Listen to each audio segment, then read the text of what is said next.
Hello,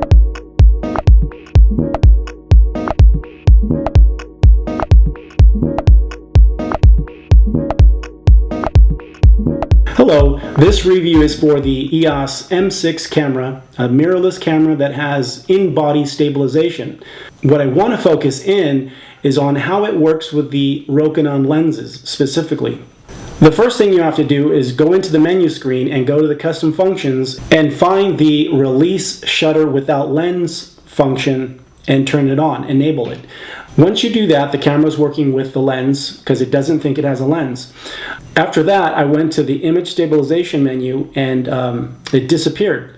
It wasn't grayed out, it just disappeared.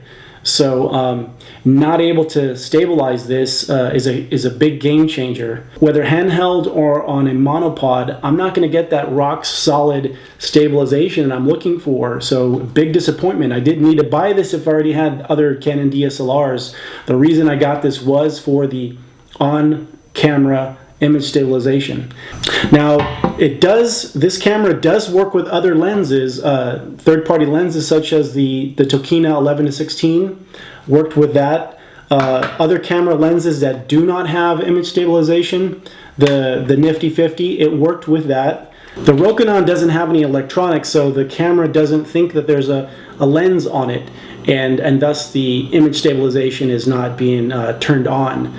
It needs to be overridden just as the release shutter without lens function to get this working. So it's the same principle.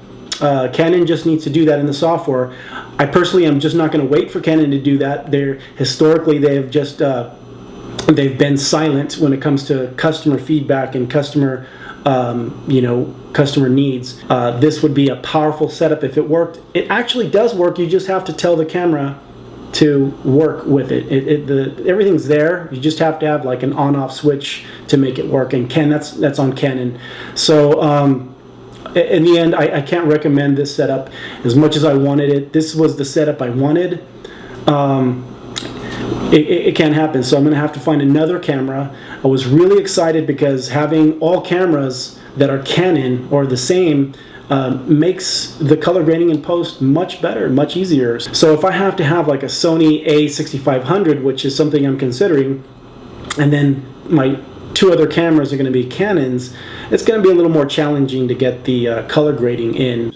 So overall, my review of this camera working with the Rokinon lenses is it just simply doesn't give you any benefit over any of the other DSLR cameras. They're amazing lenses, and if they could work together, this would be an amazing package. This would be something that I would use time and time again for weddings and events where you need to be handheld or on a monopod.